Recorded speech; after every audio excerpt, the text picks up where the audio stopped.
Hey everyone, it's Naomi Wolf, and I'm so happy and excited to be speaking with you today and welcoming a new member of the TWC team of experts, Chief of Pediatric Medicine at the wellness company, Dr. Alejandro Diaz. Welcome, Dr. Diaz. Dr. Wolf, thank you so much for having me on your program. It is a pleasure, and please call me Naomi.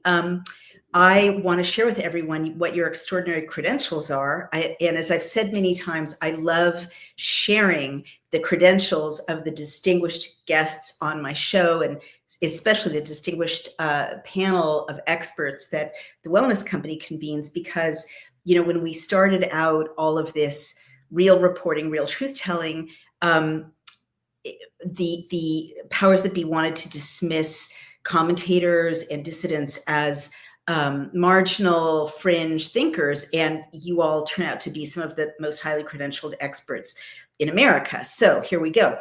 Dr. Alejandro Diaz is a pediatric allergist immunologist and has been in private practice for 17 years. Renowned for his expertise, he has spoken on issues of medicine, migration, biosecurity, and related topics in over 27 countries. Most notably, the White House, the US Capitol, the United Nations Esplanade in Geneva, the Mexican Senate, and the European, Romanian, and Japanese parliaments, among others. Dr. Diaz is a sought-after expert, frequently appearing to provide insights on radio and television networks. In addition to his media presence, he serves as an advisor to multinational medical service companies. He was granted authorization as a panel physician by the governments of the United States and Australia to conduct the world's largest practice of migratory medical screenings. He was also among the first physicians to publicly voice concerns about the COVID-19 vaccines. He predicted the forthcoming pandemic in October 2018, approximately 1 year before the first case of SARS-CoV-2 in Wuhan. And his education is pretty stunning. Very interesting. He got his MD from the Autonomous University of Guadalajara. His residency in pediatric, specializing in pediatrics, was at the University of Monterrey, Mexico. Mexico, correct, not California, right?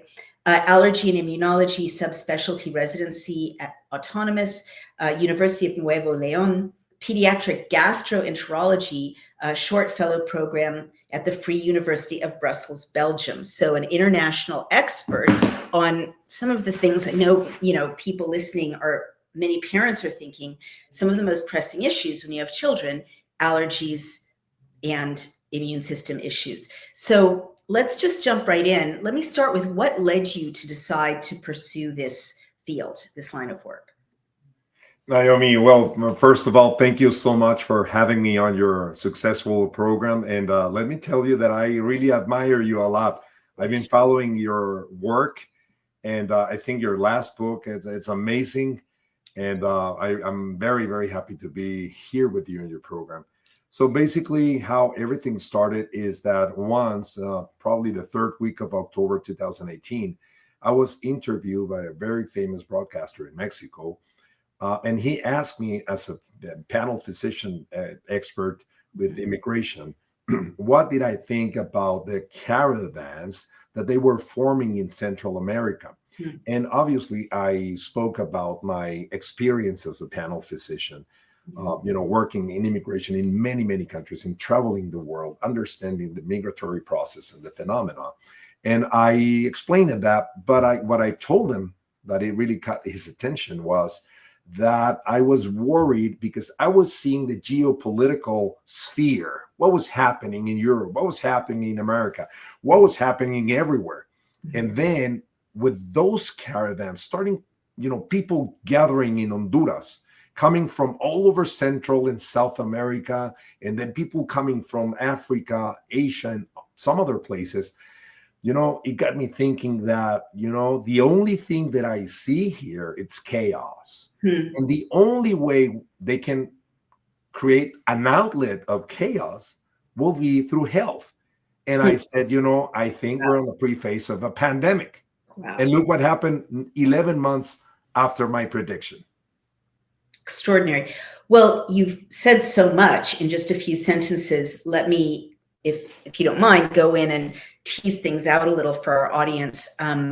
What is a panel physician? First of all, I haven't heard that term. What does it mean? That's a very interesting question. So basically, a panel physician is a doctor that has been trained overseas and works screening immigrants for the United States government. Oh, Let's say interesting. it's a doctor in Mongolia, doctor in Nicaragua, doctor in Bolivia, doctor in Romania, everywhere in the world, somebody who has been going through the administrative process of becoming a US resident. Mhm. They have to go to see that specific doctor, which are very unique because there are only 760 panel physicians throughout the world serving the United States government. And they go, they see the doctor, the doctor screen them with different things from mental health issues to communicable diseases, including tuberculosis, which is at the time one of the main focus. Now everything else. And now they get the certification by the panel physician. Once the applicant, we don't call them patients, they're applicants. Mm-hmm. We call them patients once we find something. There's a disease, there's something, now they become patients. But before, they're applicants, and then they go to the U.S. Embassy in that country, and they start with their process. It's a very unique and very interesting job. That is completely fascinating. Everything you're saying is news to me. I guess it makes sense. And of course, what I was thinking as you were speaking is, those famous scenes at Ellis Island, a little different because it was centralized in the United States instead of decentralized kind of at the point of embarkation around the world. But, my grandparents, were part of those long lines at Ellis Island where people were checked for contagious diseases, communicable diseases, and, even things like lice and eye infections and so on. And this was a dreaded but very rigorous process because if people had diseases, they were sent home. They were put on ships and sent back home. So you're saying a version of this takes place to this day, correct? That's exactly right. The program roughly started back in 1960. Mm-hmm. And then it was just, growing and growing and growing tremendously because of a lot of people. They were looking to come to the United States legally, but they have to go through that process. And now, many years later, just roughly 760 accredited panel physicians are right now working for the U.S. government. And then some other countries copy that successful program that the United States started. And now Canada, Australia, New Zealand, and United Kingdom, they go through the same process, which I think it's phenomenal. It's great. Super interesting. So the next question is, from what you've described, Dr. Diaz, you're, as a panel physician working for the United States government, you're assessing the health of people applying to enter the country legally. Is that right? That is correct. But we call it authorized and unauthorized. We are in the screening of authorized migrants. Gotcha. And so in contrast, and I've done some original reporting on this, so I thoroughly agree with you when you say what you saw in the caravans was chaos, right? It was chaos managed and propagated, ironically, by the United States State Department and the United Nations funding this multi-country staging area for unauthorized immigrants. But is that what you mean by caravans? Those were the unauthorized immigrants that we see coming over the border without going through this process. Is that correct, or am I misunderstanding? No, that is true. So basically, caravans are just a large group of people gathering in one place that they start to communicate each other and then just looking to migrate to some other place. So they chose Honduras as the place to gather this beginning of the caravans back in the third week of October 2018. Right. And it was people pouring in from virtually all over the world. And then they start walking through the Northern Triangle, the borderline between Guatemala and Mexico, and then they walk all the way up to try to go to the United States, basically. Unbelievable. So when you were looking at this, you were looking at something very different than the orderly applicant filling out the paperwork, going to the embassy to go through the process of asking to be admitted to the United States legally. This was a completely, I don't want to say rogue operation, but from what I've seen, kind of a rogue operation in which people were not going through those hurdles, correct? And they weren't being checked by people like you, right? They were just meeting up, getting, from what I saw, some support and orientation from, NGOs funded by the State Department. And then I'm gonna describe what I'm aware of from my reporting. Please correct me or add to it. What looked to me and other observers like a real humanitarian crisis, certainly a public health crisis, people walking, being sick, bringing in diseases, but also sustaining violence along the way, in some cases rapes and, assaults and exposure and inadequate food or sleeping outside. I mean, am I describing this correctly? It's not an orderly process, and there's a lot of human suffering that can go along with that. 100%. Unfortunately, because of that unorderly caravans, that they didn't go to any kind of screening. And we're not talking about thousands. We're talking about dozens of thousands, even hundreds of thousands. We're talking about millions of people from 2018 to last year. I mean, this was incredible. People pouring from virtually all over the world. Right. And as you can imagine, they coming from different countries, different places, different backgrounds. And so we don't know what type of communicable diseases they can have, starting with tuberculosis, from, you name it, all of the above. So Trump is fully in the process of draining the swamp, but the uncertainty for many is, will he expose the entire pandemic? There is enough public evidence for folks to be concerned who injected themselves in this experiment. If you were forced to get the shot to work, travel, or maybe you just trusted the system back then, check out this natural solution formulated by Dr. Peter McCullough in collaboration with the Wellness Company. And they just leveled up their original detox formula for $30 less. Introducing the 3-in-1 Ultimate Spike Detox, conveniently consolidated into one capsule, with 4 times more nattokinase, 500 milligrams of bromelain, and 500 milligrams of turmeric root extract. Nattokinase, an enzyme researched for its anti-clotting effects, may work to break down spike proteins. Combined with bromelain and curcumin, it provides a potent blend for detoxification and cellular support. Crafted with 100% natural ingredients, Ultimate Spike Detox is backed by research, offering effective support for your cell's natural repair and recovery. Experience the only formula approved and used by Dr. Peter McCullough, a top freedom-fighting doctor who risked it all. Head to dailycloudhealth.com and use code DailyCloud to get 10% off plus free shipping. Again, that's dailycloudhealth.com and use code DailyCloud to get 10% off. Get back to that pre-COVID feeling. I am amazed listening to you, because you are literally the first eyewitness to this massive, migration of human beings that we've all been kind of analyzing, commenting on the receiving end, observing from the United States. So when you say were you tasked by the United States with, reviewing the health of these people? Were you just an educated expert observer thinking, oh my gosh, this is a catastrophe waiting to happen, and it's going to happen in the arena of public health? Yeah, the second option. I didn't have nothing to do with the caravans in terms of screening them or anything else, but I was just watching that from an outsider, just watching that, and my background and expertise as a panel physician, and looking at migration and different diseases, from mental health to communicable diseases, and what was happening on the geopolitical sphere. The only thing that came to my mind, it was chaos. And chaos at the health standpoint is just a pandemic. Right. What else?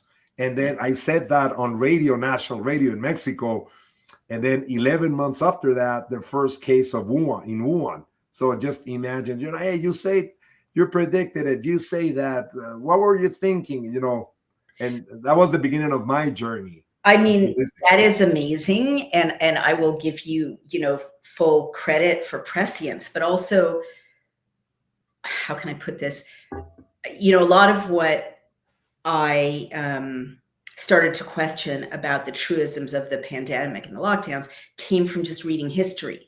And literally, anyone who's a student of history knows that there are massive migrations throughout history and they bring diseases, right? And I'm not laughing because it's funny, I'm laughing because it's not rocket science.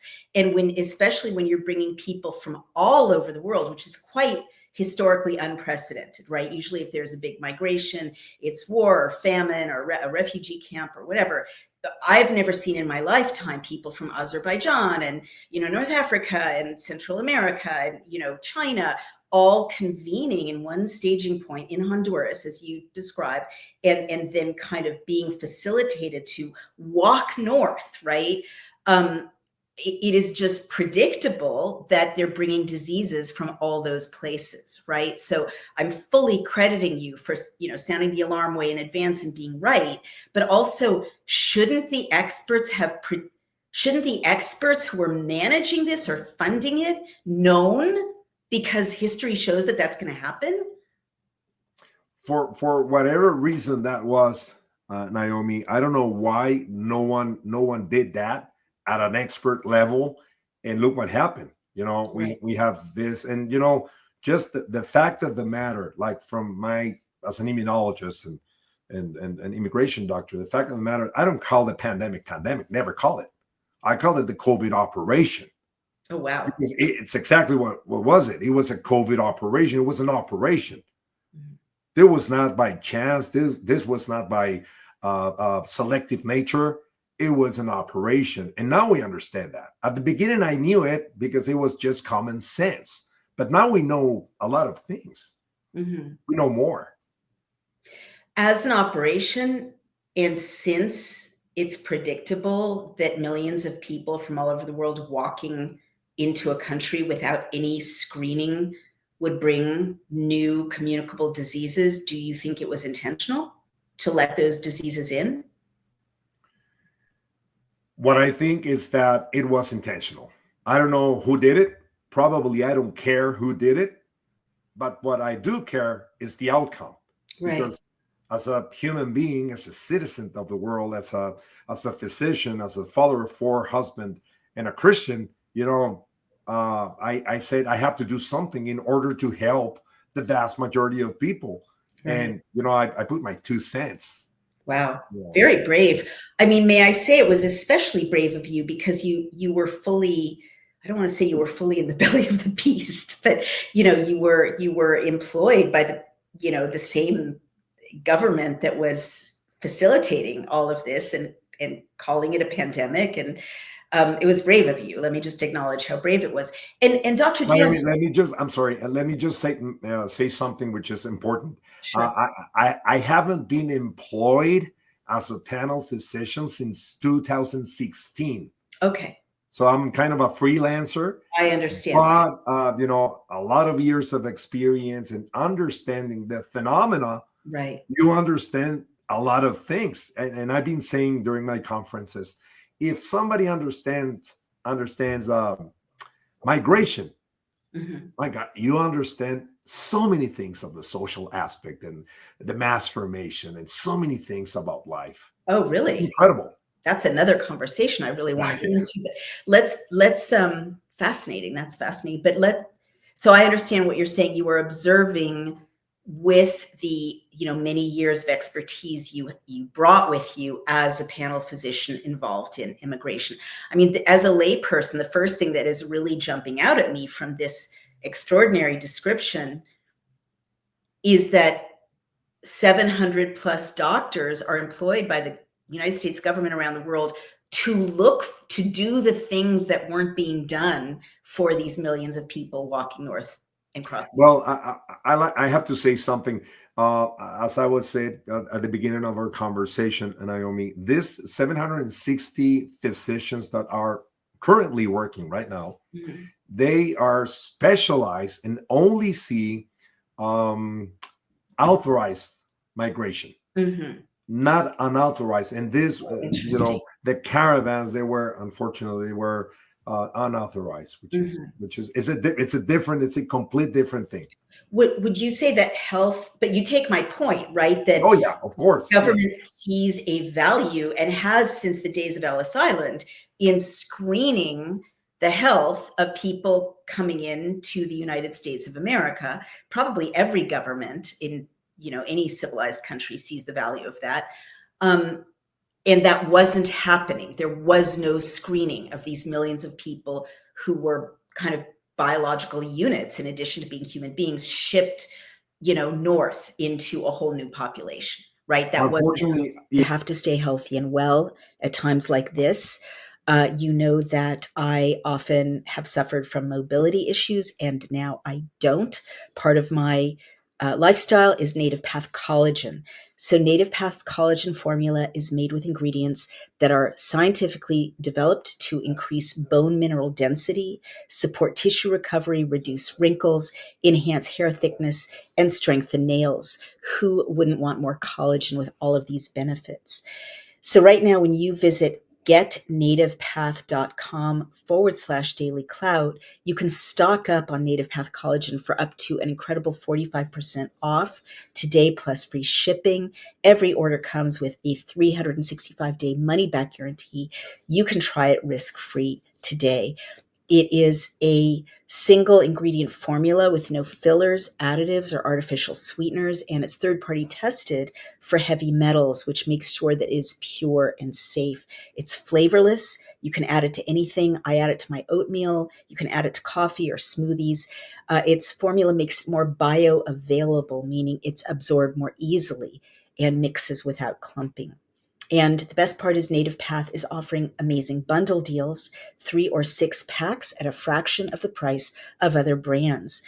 With over 4 million jars sold, 1 million happy customers, 8,000 five-star reviews, and a 365-day no-risk guarantee, Native Path is a trusted choice, and they offer an 800 number. You can ask any question. A real person is waiting to help.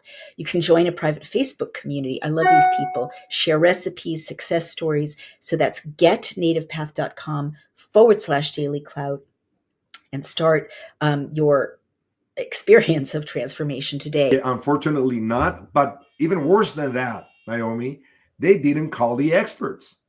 They didn't call the experts. And let me put this example that it just came to my mind right now. Mhm. You're flying on a 777, Boeing 777. Something happened to one of the pilots, and then something happened to the other pilot. Right. Who do you think they should call immediately Another of the 400 passengers?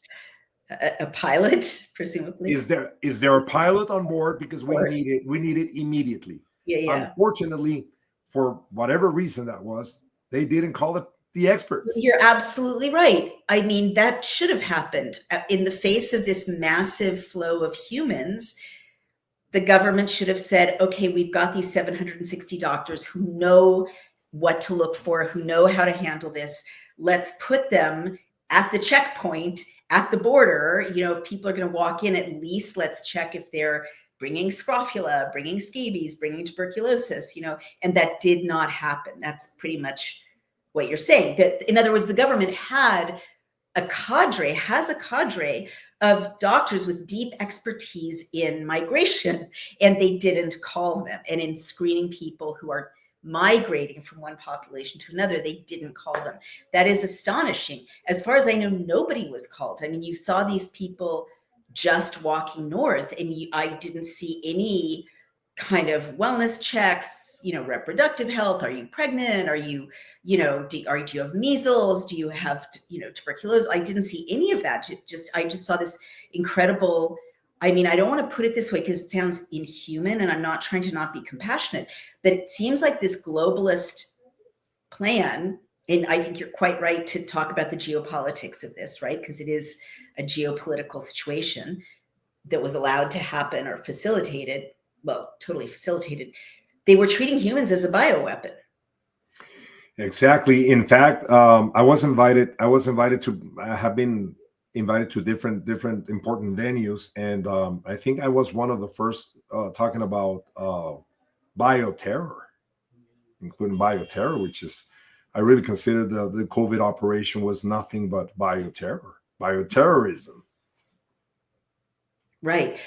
Absolutely. So you were prescient and, among the first, if not the first, to talk about the COVID illness or pathogen as bioterror. But I'm saying something a little bit more less familiar, maybe, which is all of these people walking across the border who were not screened in the way that you, when you were a panel doctor, screened people.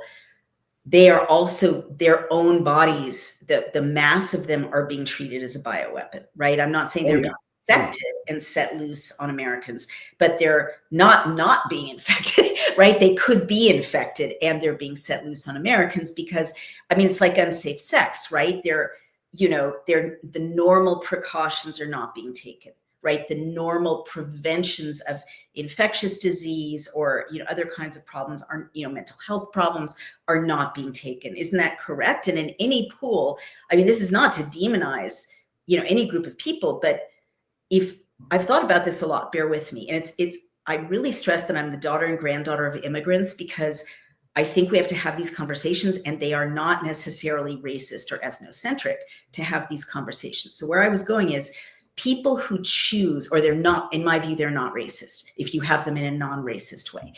People who are self-selecting to come to the United States, go see you, go to the embassy, fill out the paperwork, I'm guessing they're going to be a healthier group and a more mentally stable group on average than a mass of people who get funded by the UN and by the State Department to just come on over from all over the world, right? I mean, isn't that a fair demographic assessment? They're going to be mentally more stable. They may be better nourished. They may take better care of their health. They'll be healthier because of the self-selecting nature of authorized migration. Is that a good guess or a bad guess? That is fantastic. That's exactly right. And the fact of the matter that after a very successful program that the United States started just around 1960, then the other countries that I mentioned before, Canada, Australia, New Zealand, United Kingdom, they follow and they copy and pasted that program.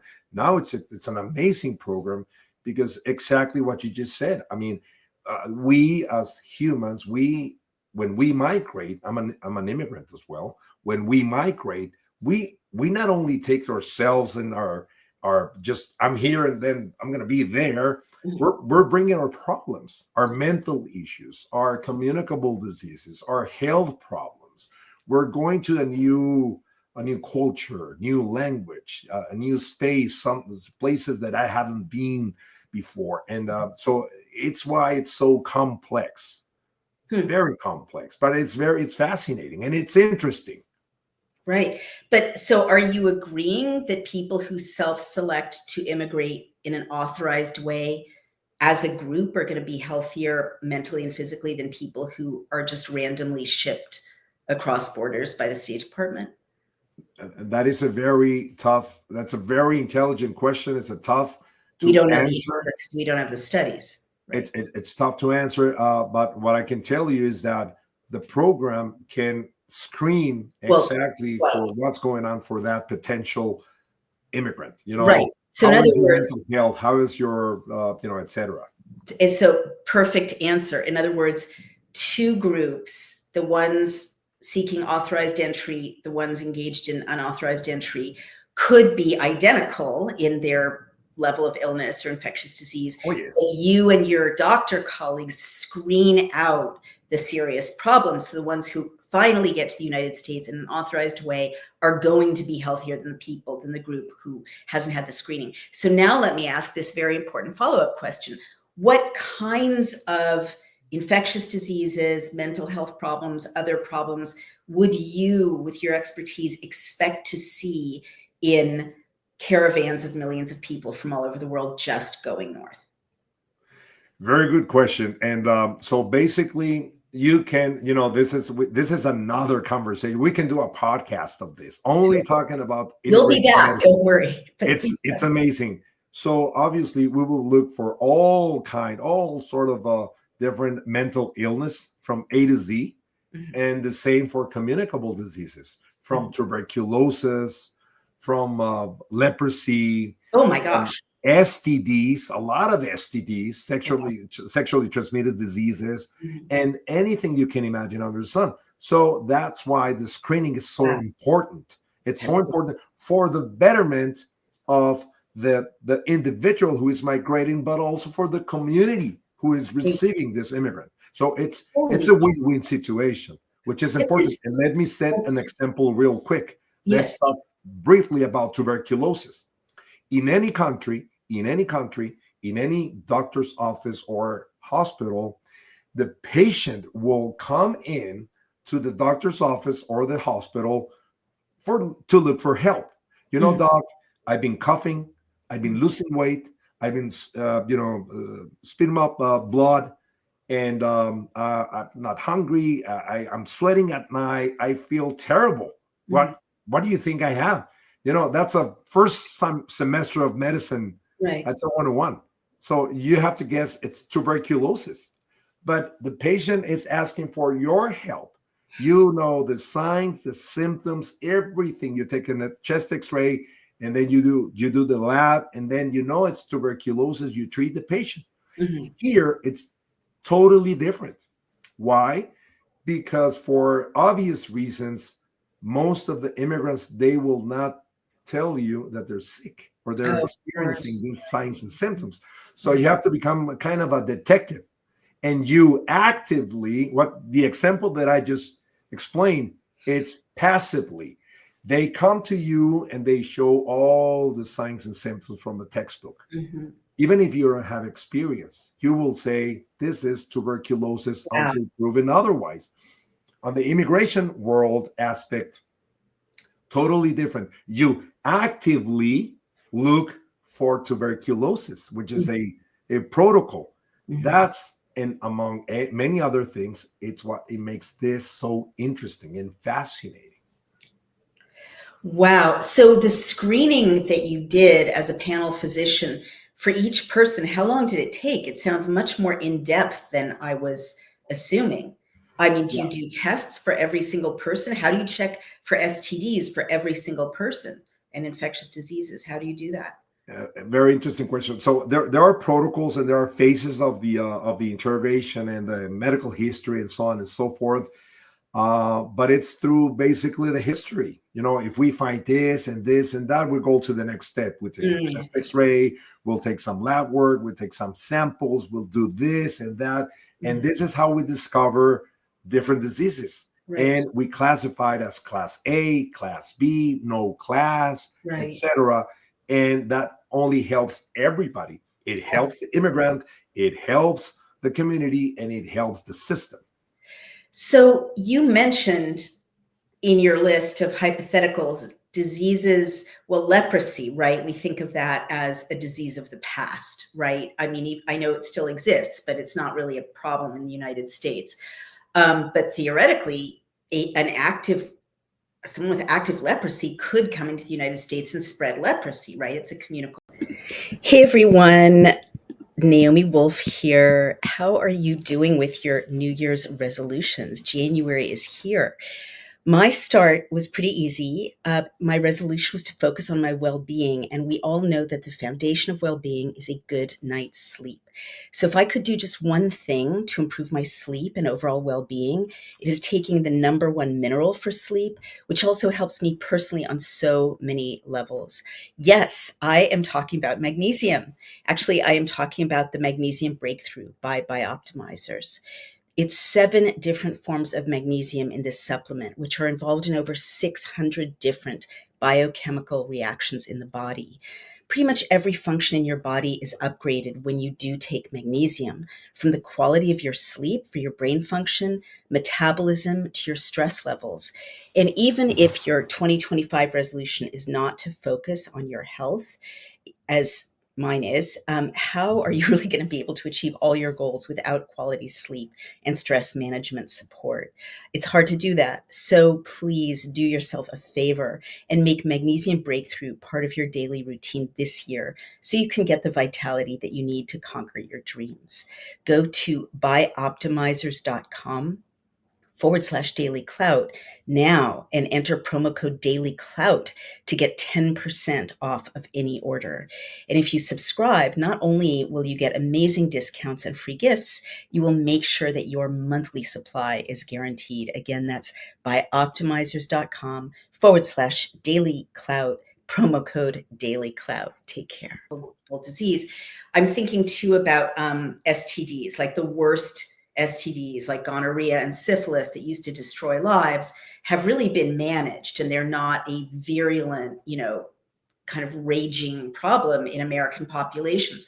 So I guess where I'm going with this, and I don't mean to be graphic, but it sounds like panel physicians, do a full body check of the person. Like they are naked, they check their genitals, they check their throat, they check their ears, they check their eyes. Is that correct? Yes.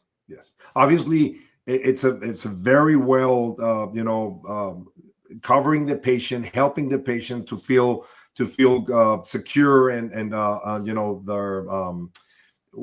we do it on we unwrap only the part that we will look for, but we have to look at everything. You have to look. So this is completely different from what I imagined, right? It's even different from that image of people going through Ellis Island, just having their tongue and their eyes looked at and their lice in their hair. And it's good, right? But I guess the reason I'm drilling down so much on this is there are things like leprosy and florid old-fashioned venereal disease that will have symptoms that you can see with your naked eyes, right? And so people walking across the border may have leprosy or they may have florid venereal diseases and no one will know. And then that becomes part of the human, I don't know what to call it, epidemiological makeup of the United States. Is that correct? Of course, exactly. Wow. That is right. And then unfortunately, and this is public and people know this, unfortunately during the journey, specifically talking about the caravans, that it can take from weeks to months, sometimes years. They kind of blend in with some groups of the society, and there are sexual intercourse. And then imagine, there's a lot of spreading of STDs and tuberculosis and things like that. So this is why it's important, because they're coming from all different backgrounds, all different countries. Right, I understand. So you're bringing up something so important that you have a specific expertise in, which is those conditions on the road, right? They're very crowded. People are sleeping in tents or sleeping out in the wilderness, but they're in close quarters with other people. They're having sexual intercourse. They're eating, they're sharing utensils, or they're sharing food with their fingers, whatever. They're breathing on each other. They're like, I guess what I'm saying is, I'm not a scientist, but from all of my reading about how infectious diseases spread and how STDs are spread, this is a perfect petri dish for creating infections, right? That is exactly right. And that's exactly what happens. And that is true, Naomi, everywhere in the world. It's not specific for one region. That happens everywhere in the world. And, many countries, I just came back from India, an amazing and fascinating country. I was there for a week. And you see a lot of, people coming from different, from Bangladesh, from Pakistan, different places to India, because they're looking for better lives. And we understand that. Same in Philippines, same in Africa, same in Central and South America, Mexico, United States, Canada, everywhere. The one thing is the phenomena of migration, the social phenomena of migration.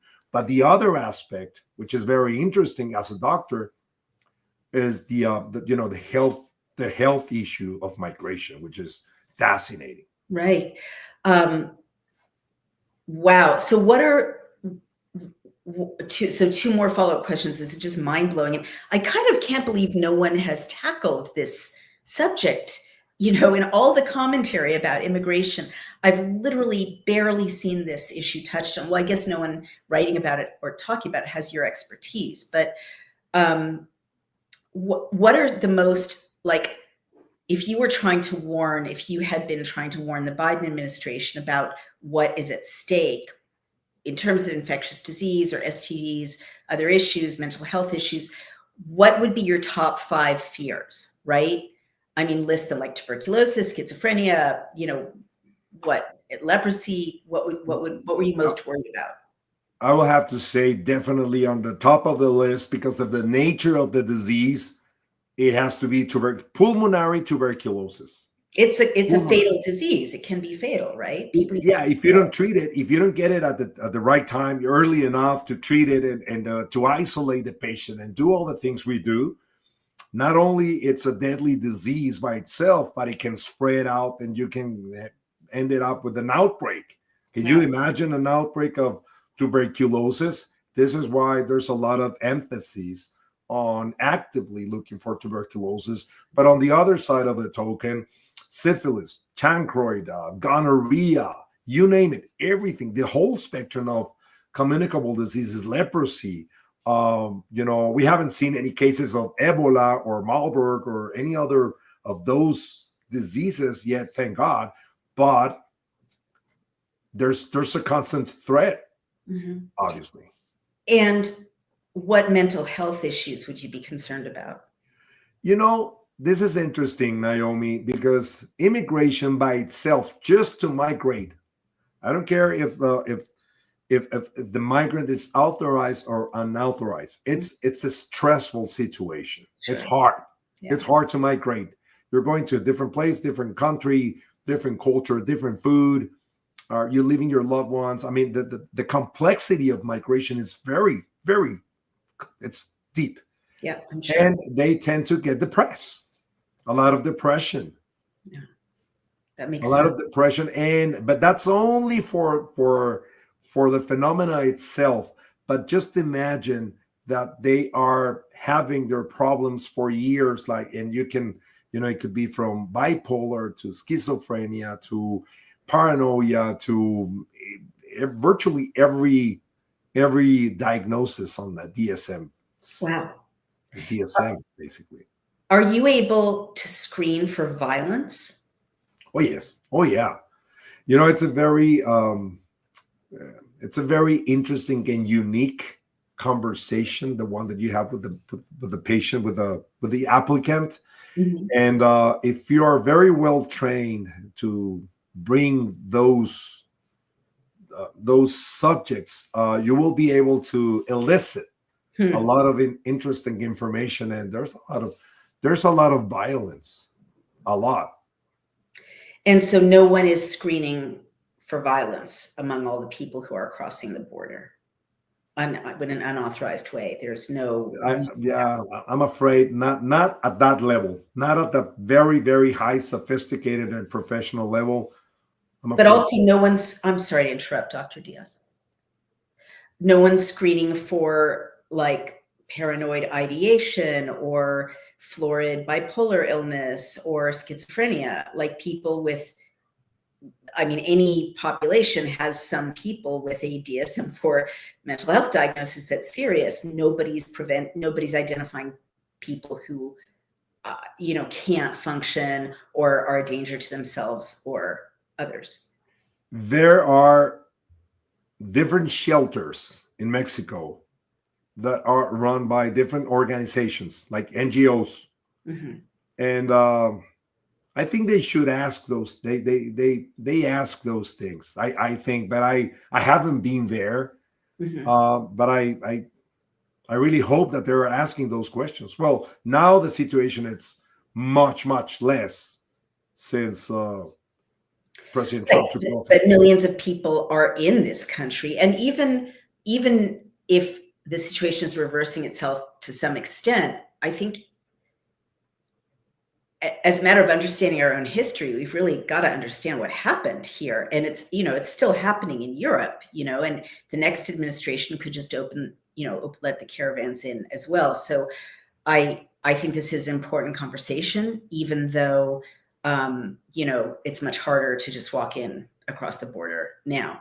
The millions of people who came in haven't all, self-deported back. So, the STDs, the tuberculosis, the leprosy, that all may be in our makeup now or in our communities. So this is my obvious follow-up question. From your knowledge, Dr. Diaz, are you seeing a spike in these diseases, tuberculosis, leprosy, syphilis, gonorrhea, mental health issues in the general population that you could attribute to these caravans streaming people unchecked across the border? Definitely, probably, except with leprosy. I haven't heard of that much of a spike of leprosy, but mental health, it's on the roof. And I don't know if you heard, Naomi, but there was an outbreak in the state of Kansas of tuberculosis. No. About 2 months ago. 3 months ago. Not here. That's so serious. Small outbreak, but still it's an outbreak. I mean, I can't stress this enough. Again, just as a reader of literature, tuberculosis until the 1940s was, one of the most dreaded diseases, one of the most difficult to treat, so often fatal. People had to go away from their families for months and be, quarantined in care homes. And some of our greatest writers have died of tuberculosis. It is a very serious illness. So it's much more serious than COVID. I mean, I'm sorry, I don't mean to trivialize COVID at all, but tuberculosis is an incredible serious disease. And I'm amazed that, the powers that be that freaked out about kind of the less serious versions of COVID are not freaking out about a spike in tuberculosis, which is so serious. So does Kansas have an immigrant population, or is there any correlation there? Well, the whole country has a huge immigration population. Right. We're talking about millions and millions and millions of immigrants coming each year. Do you know that 1 million people come legally to the United States each year? 1 million. That's a lot of people. Each year. That is astonishing. And they all go through the screening process, obviously. Right. Which has kept us safe. Well, let's now kind of zoom back into the geopolitical again. Are you a Mexican national by birth, Dr. Diaz? I am. So have you had any backlash, from Mexicans or Mexican Americans for sounding the alarm about this? A lot. Everywhere. Really?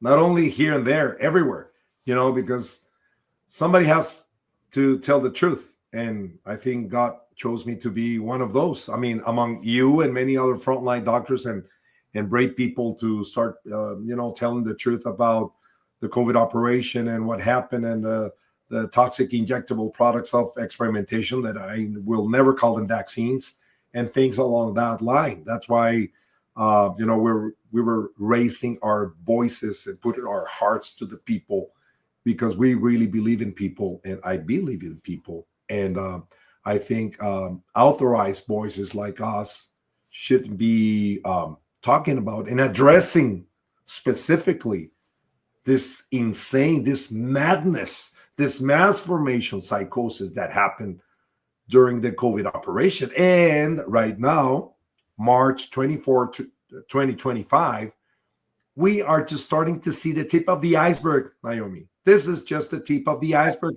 of what's coming. What do you mean? A lot of things. But let me tell you something. Just the side effects of the toxic injectable products of experimentation. I have a clinic. I see patients on a daily basis from different regions, different parts, and I see it every day, from cardiovascular problems, skin problems, autoimmune diseases, cardiovascular from hypertension that they were fine before, pericarditis, myocarditis, myocardial infarcts, cancer, oh my God, lymphomas, brain cancers, lung cancers, colon cancers, Oh my gosh. you name it. I mean, this is, I've been a doctor for over 33 years, and I have never seen anything like this. Anything. Sorry. I'm not surprised, of course, because of what we found in the Pfizer papers. All of the terrible side effects you listed are, Pfizer knew they were going to be bringing about those diseases in people. It's just an incredible thing to wrap your brain around. But I'm very sorry that you're seeing that, and disproportionately your patients who are having those symptoms are vaccinated with the mRNA experimental injection, as you say. Yeah. Yes. Unfortunately, the rough numbers are 5.5 billion with the B in the world have been injected at least once with whatever brand was it. I mean, if it was mRNA technology or conventional technology of this experimentation products, they were injected. 5.5 billion people So worldwide. I'm so sorry. When you say we're at the tip of the iceberg, you mean illnesses and deaths from this are going to be worse? Unfortunately, yes. Well, you're such a distinguished futurist. Why don't you spend our last few minutes together telling me what you see ahead, say 5 years out, 7 years out? What is it you're anticipating? Well, it's going to sound a little bit different, Naomi, for the nature of your amazing question. But let me tell you something. This is not about health. This is not about money. This is not about even power. What I'm seeing is a spiritual war. This is what I'm seeing everywhere. Spiritual war that people hasn't been able to see at the full spectrum. Mm-hmm. But what we are experiencing physically is the outcome of the beginning of a spiritual war. Mm-hmm. And I think we are living in very difficult times of awakening, a spiritual awakening. And this is what I say, I try to share on my conferences worldwide about we have to wake up as humanity. We have to be better people, better persons, better friends, better fathers, better parents, better doctors, better everything. We have a limited time. Right. We better do it right. I know, I believe you. I mean, I've started using language like that myself a couple of years ago. It went against all my training, but at a certain point, you just have to realize, concede that this is like good versus evil on a metaphysical plane, and everything underneath that is just symptomatic, as you say. But why, and again, dive right in spiritually, but why would good people be getting sick and dying? I know it's unfair. It's unfair, unfortunately. So I am predicting, unfortunately, not because I have a crystal ball or anything, it's just common sense. Unfortunately, Naomi, doctors worldwide, I don't care if they're coming from anywhere in the world, we have been indoctrinated, Naomi. We have been indoctrinated. We have lost the ability of critical thinking. Mm-hmm.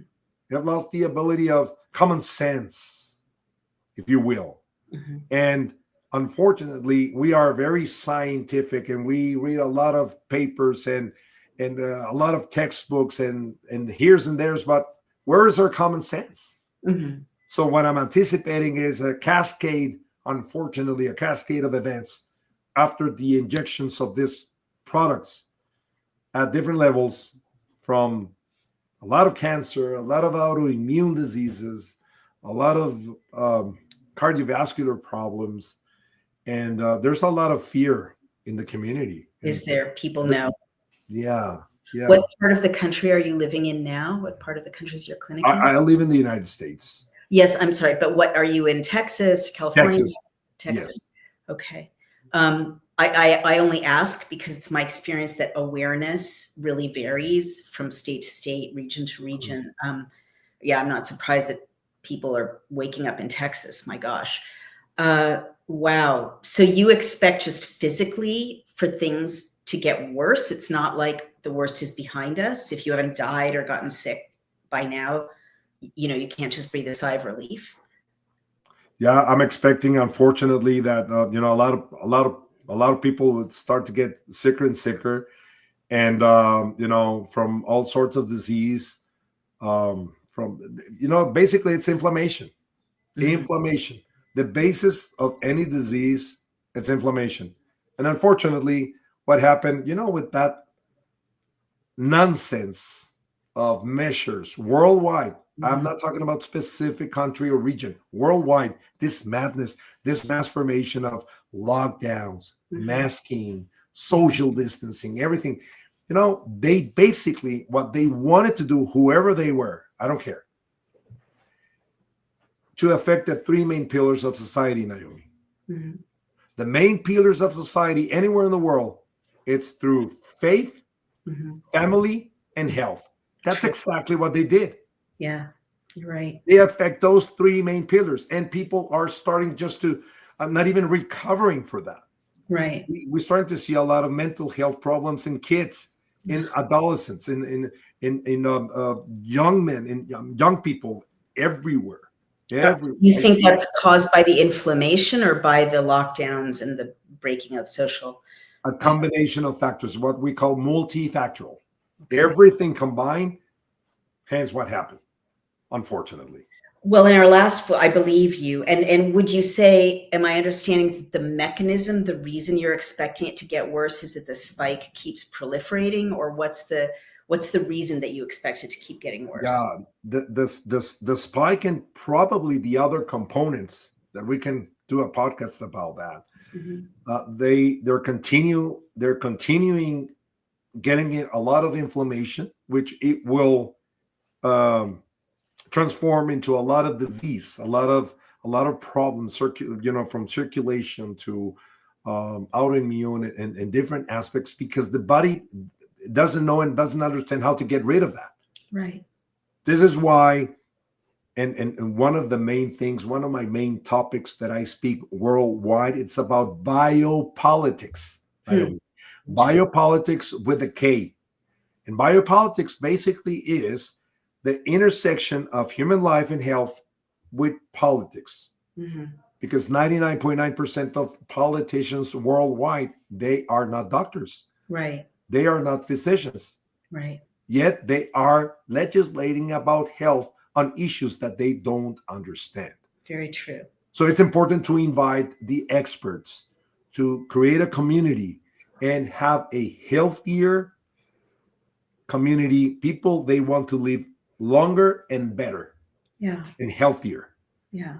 And I think that's where we have to focus. That's where TWC comes in, God knows. Well, in our last moment together, please tell us practically, what can people do? I mean, I always end the show by saying, go to twc.health/dailyclout, promo code dailyclout, get your spike support. But is there anything else that we should tell our loved ones to deal with this inflammation that you're anticipating is going to make so much disease worse?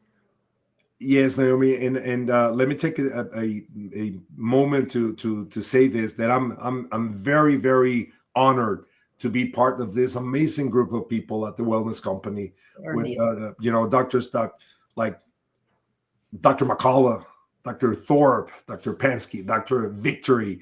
They're all Dr. Rich, the CEO, the CFO, all these amazing people that put this group together. Yeah. And just bringing hope to people through good supplementation, telemedicine, the kits. We have different kits that definitely they are life-saving medications and products that in times like this, that we are living insane times, and we are always in the preface of a next pandemic, and the next pandemic, the avian flu, Ebola, Marburg, everything is coming. I mean, they're saying that the media is saying, but I wouldn't be surprised. So it's better if we're prepared, not only with all the supplementations, but let's do exercise. Let's eat better. Let's drop weight, lose weight. Let's do different things. Let's go out to the sun, get vitamin D.